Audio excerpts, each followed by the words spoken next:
सुप्रभात बच्चों। आज का हमारा पाठ्य विषय है ज्वालामुखी। आपने ज्वालामुखी का नाम सुना होगा। चित्र में देखिए, ये चित्र ज्वालामुखी के चित्र हैं। ज्वालामुखी का मतलब पृथ्वी की सतह के ऊपर उपस्थित ऐसी दरार या मुख होता है जिससे पृथ्वी के भीतर का गर्म लावा, गैस, राख आदि बाहर आते हैं। आप देख रहे हैं, जैसे लग रहा है हवन हो रहा है ना। ज्वालामुखी पाठ को पढ़ने से पूर्व पाठ का स्वरूप जान लेते हैं। पाठ के प्रारंभ में ज्वालामुखी के बारे में जानकारी देते हुए यह कहा गया है कि ज्वालामुखी का विस्फोट भूकंप की तरह एक प्राकृतिक आपदा है जिस पर हमारा कोई वश नहीं चलता। आपको पता है, प्राकृतिक आपदा का मतलब नेचुरल डिजास्टर्स, जिस पर हमारा कोई वश नहीं होता, है ना। पाठ के मध्य में यह बताया गया है कि ज्वालामुखी शंकु के आकार के तथा 3 प्रकार के होते हैं: सक्रिय, सुषुप्त और मृत। इससे निकलने वाले विस्फोटक पदार्थ ठोस, द्रव और गैस तीनों रूपों में पाए जाते हैं, जिससे असंख्य लोगों तथा जीव जंतुओं का विनाश होता है। एक विस्फोट से सैकड़ों किलोमीटर का क्षेत्र उजाड़ बन जाता है। आपको सक्रिय, सुषुप्त और मृत का मतलब बताती हूँ। सक्रिय का मतलब एक्टिव, सुषुप्त यानी सोए हुए, मृत का मतलब मरा हुआ। पाठ के अंत में ये बताया गया है कि ज्वालामुखी क्षेत्र पर्यटकों के आकर्षण का केंद्र बन जाते हैं। इससे निकलने वाली भाप से बिजली का निर्माण किया जाता है। विस्फोट के बाद आसपास की भूमि काफ़ी उपजाऊ हो जाती है तथा यह गर्म पानी के झरने व झीलों का निर्माण करता है। जिस प्रकार ज्वालामुखी के फटने से बहुत सारे असुविधाएं होती हैं, बहुत सारे जीवों का अंत हो जाता है, बहुत सा बड़ा सा क्षेत्र जो है वो उजाड़ बन जाता है, उसी प्रकार से ज्वालामुखी का जो प्लस पॉइंट है, जो अच्छी बात है, वो क्या है कि ज्वालामुखी क्षेत्र जो है वो पर्यटकों के आकर्षण का केंद्र बनते हैं। फिर इससे निकलने वाली भाप से बिजली का निर्माण किया जाता है। विस्फोट के बाद आसपास की जो भूमि है वो काफ़ी उपजाऊ हो जाती है और यह गर्म पानी के झरने और झीलों का निर्माण करता है। बच्चों, हर एक चीज़ का अच्छा और बुरा होता है। दोनों पहलू हर एक चीज़ के होते हैं, ठीक है। तो ज्वालामुखी का भी बिल्कुल उसी प्रकार से एक तरफ नुकसान, दूसरी तरफ कुछ लाभ भी है। इस प्रकार मैंने आपको पाठ का स्वरूप बताया। अब मैं बताती हूँ आपको पाठ का मूल उद्देश्य। इस पाठ का मूल उद्देश्य यह है कि प्राकृतिक आपदा के रूप में ज्वालामुखी के बारे में जानकारी देना, ज्वालामुखी के प्रकारों से अवगत कराना, तीसरा ज्वालामुखी से होने वाले लाभ और नुकसान से विद्यार्थियों को अवगत कराना, यानी आप सबको इसके बारे में बताना। अवगत कराने का मतलब आपको बताना, जानकारी देना। प्राकृतिक विपदाओं के बारे में जानकारी एकत्रित करना तथा प्रकृति से संबंधित बातों को जानने के लिए बच्चों में उत्साह जगाना। आपके अंदर यह उत्साह जगे कि प्रकृति क्या है, कैसी है, इसमें विपदाएं किस प्रकार से आती हैं, विपदाओं के बारे में जानकारी किस प्रकार से आप कर सकते हैं, प्रकृति के बारे में आप कैसे जान सकते हैं। इसके लिए आपके मन में एक सुगबुगाहट को जगाना, यानी उत्सुकता, प्रकृति के बारे में आप जानना पसंद करेंगे, उस उत्साह को आपके अंदर, आपके भीतर जगाना। इस पाठ के द्वारा आपके अंदर ये सारी बातें बताने की कोशिश की गई है। ठीक है। पाठ में आए कठिन शब्दों का उच्चारण व अर्थ इस प्रकार से हम जान सकते हैं। पहला, ज्वालामुखी, जिसके मुंह से ज्वाला निकलती हो। ज्वाला का मतलब आग। दूसरा, प्रयत्न, प्रयत्न का मतलब कोशिश। तीसरा है सुषुप्त, अर्थात सोया हुआ। चौथा है लावा, लावा का मतलब गरम तरल पदार्थ। पांचवा है विस्फोट, विस्फोट का मतलब फट पड़ना। आप लोगों ने आतिशबाजी की है तो विस्फोट देखा होगा, छोटा छोटा। ये थोड़ा बड़े रूप में, ये बड़े रूप में होता है विस्फोट। सक्रिय अर्थात क्रियाशील, मृत अर्थात मरा हुआ। आठवां है संपर्क, संपर्क का मतलब मेल। नौवां है शंकु, शंकु का मतलब तिकोने नोक वाले। आप ज्वालामुखी के चित्र को देखिए, बिल्कुल त्रिभुज के आकार का है ना, तिकोने नोक वाले। त्रिभुज का मतलब त्रिकोण। 10वां है पर्यटक, पर्यटक यानी विजिटर्स, दूसरे देशों में घूमने फिरने वाले लोग। 11वां है भट्टियाँ, वह स्थान जिसमें धातु आदि गलाने अथवा विशिष्ट प्रकार की चीज़ें सेकने के लिए आग जलाई जाती हैं। 12 है पठार, दूर तक फैली हुई चौरस और ऊंची ज़मीन। और 13वां है क्राकातोआ, क्राकातोआ का मतलब एक द्वीप का नाम।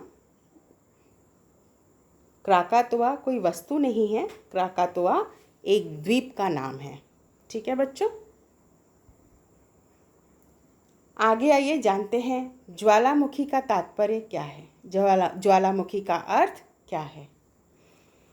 आपको चित्र में ज्वालामुखी साफ साफ दिखाई दे रहा होगा। ज्वालामुखी का तात्पर्य उस छिद्र, छिद्र का मतलब छेद अथवा दरार से होता है जिसका संबंध पृथ्वी के आंतरिक भाग से होता है एवं जिसके माध्यम से तप्त लावा, गैस तथा अन्य पदार्थ धरती के ऊपर आ जाते हैं। ज्वालामुखी क्रिया के अंतर्गत मैग्मा के निकलने से लेकर धरातल या इसके अंदर विभिन्न रूपों में इसके ठंडा होने की प्रक्रिया होती है।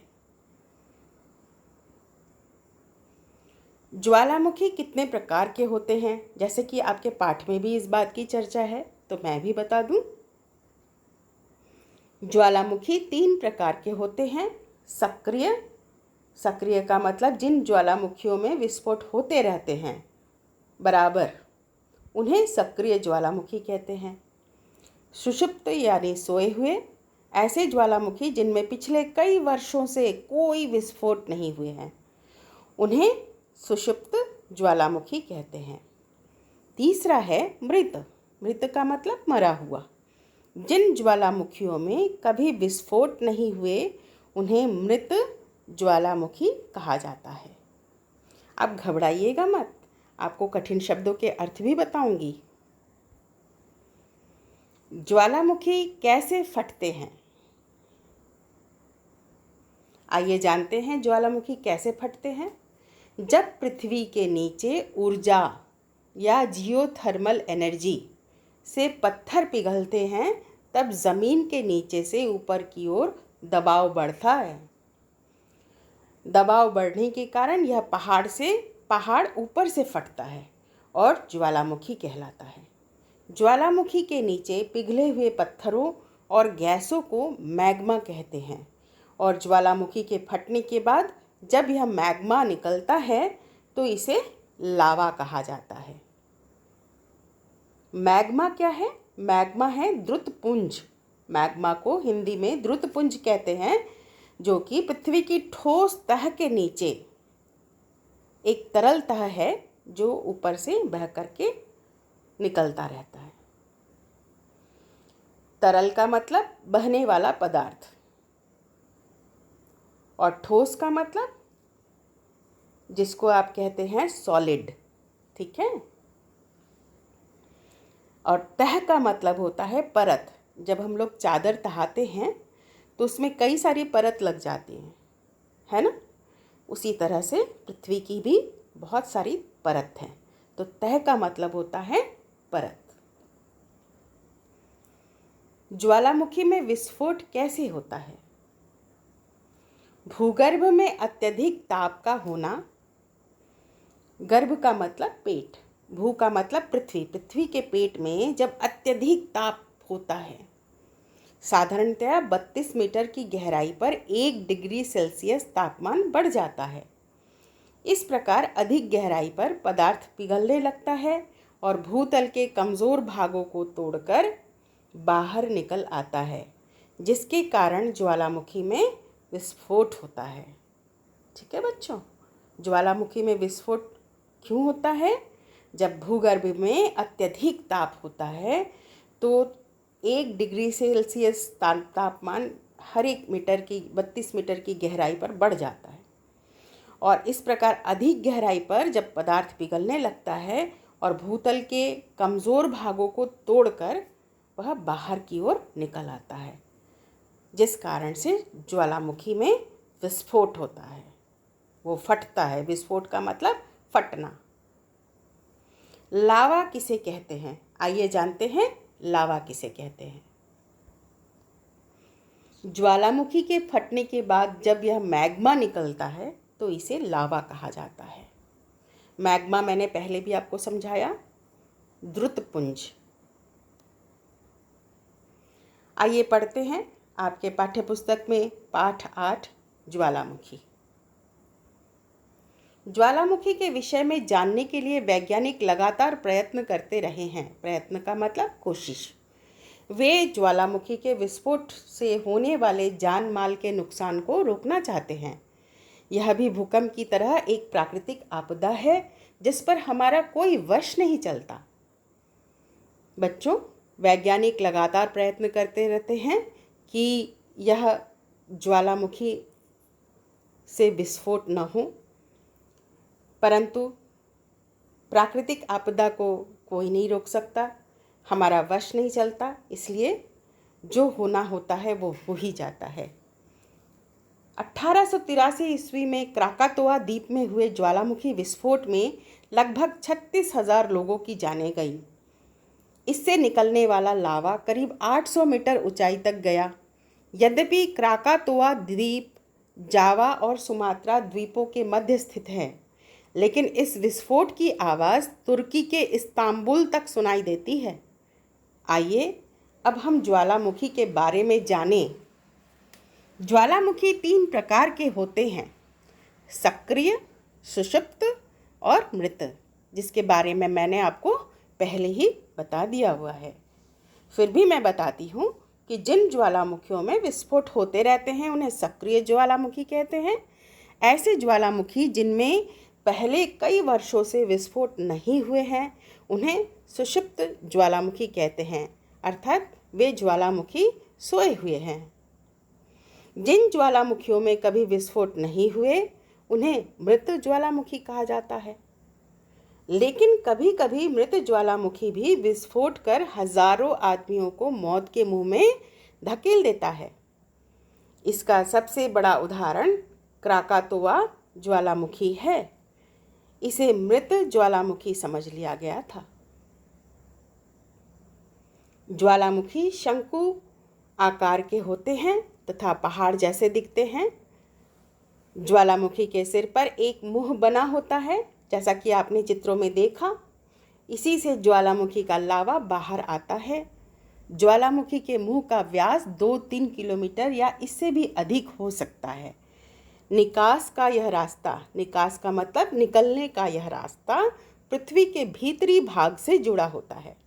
विस्फोट के समय चट्टान के टुकड़े, राख, लावा, भाप तथा विभिन्न प्रकार की गैसें बाहर निकलती हैं। विस्फोट के बाद पृथ्वी के अंदर से निकलने वाले गर्म पदार्थ हवा के संपर्क में आने के बाद ठंडे हो जाते हैं और ज्वालामुखी के मुंह के चारों ओर जमा होकर शंकु की शक्ल ले लेते हैं। त्रिभुज का आकार बन जाता है। प्रायः यह समझा जाता है कि ज्वालामुखी में विस्फोट के बाद ही अंदर के पदार्थ बाहर निकलते हैं, पर कई बार बिना विस्फोट के भी अंदर के पदार्थ बाहर आ जाते हैं।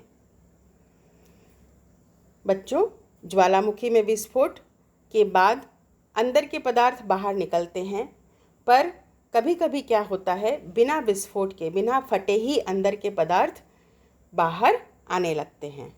ज्वालामुखी से निकलने वाले पदार्थों को ठोस, द्रव और गैस, सॉलिड, लिक्विड और द्रव, गैस के तीनों रूपों में देखा गया है। ठीक है, तो खास बात यह है कि इससे निकलने वाला लावा इतना गर्म होता है कि आग की कई बड़ी भट्टियाँ, आपने देखा होगा जब शादी ब्याह में खाना वगैरह बनाते हैं लोग, तो पहले ज़माने में तो भट्टियाँ जलाते थे, बड़ी बड़ी जो है लकड़ी लगा करके, और बड़े बड़े चूल्हे में सामान बनता था, खाने का सामान। तो भट्टियाँ, अभी बड़े बड़े गैस जलते हैं, है ना, गैस जलाई जाती हैं, तो भट्टियाँ भी इसके सामने कुछ नहीं हैं। आग की कई बड़ी भट्टियाँ भी इसके सामने कुछ नहीं हैं। आप ट्रेन से यात्रा करते समय देखते होंगे, ईंट बनाते हैं, जहाँ पे हमारे भवन जो बनते हैं, हमारे घर बनते हैं, उसके लिए जो ईंट का कारखाना होता है, उसमें भट्टियाँ जलती हैं। तो लावा का तापमान 1200 डिग्री से सेल्सियस तक मापा गया है। लावा कितनी तेज़ी से बहेगा यह तो ज़मीन की ढाल पर निर्भर करता है, लेकिन इसकी गति 80 किलोमीटर प्रति घंटा तक देखी गई है।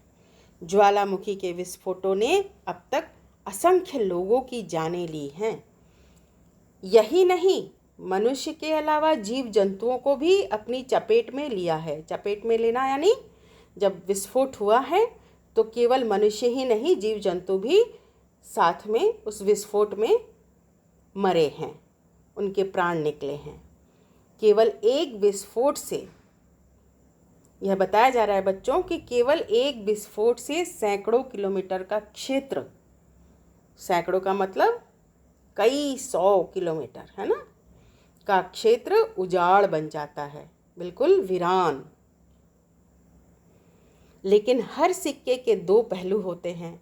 मैंने आपको पहले समझाया था कि हर एक चीज़ का अच्छा और बुरा होता है, लेकिन हर सिक्के के दो पहलू होते हैं। ज्वालामुखी ने भी मानव सभ्यता को काफ़ी कुछ दिया है। ज्वालामुखी विस्फोट के बाद आसपास की भूमि काफ़ी उपजाऊ हो जाती है। उस क्षेत्र की उपज कई गुना बढ़ जाती है। देखिए, एक तरफ तो जीव जंतु, मनुष्य का को जो है उनकी जानें चली जाती हैं, सैकड़ों किलोमीटर का ज़मीन क्षेत्र जो है वो उजाड़ बन जाता है। और दूसरी तरफ क्या होता है, दूसरी तरफ यह होता है कि विस्फोट के बाद आसपास की जो भूमि है वो काफ़ी उपजाऊ हो जाती है, उस क्षेत्र की उपज कई गुना बढ़ जाती है ना। यह गर्म पानी के झरने व झीलों आदि का निर्माण कर देता है।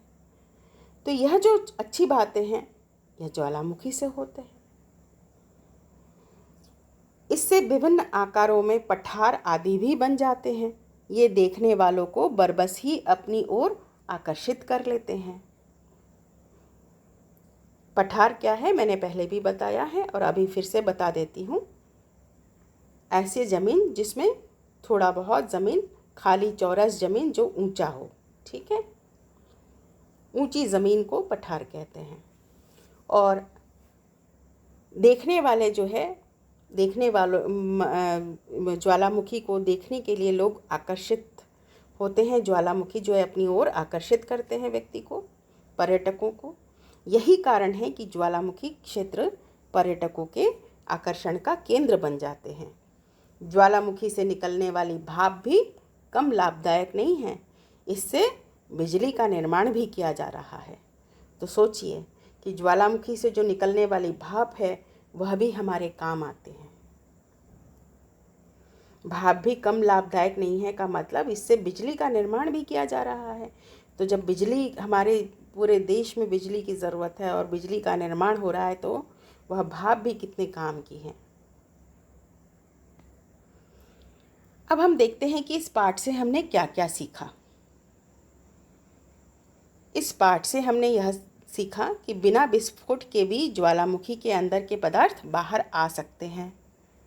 शंकु आकार तथा इसके मुंह से लावा निकलता है इस ज्वालामुखी से।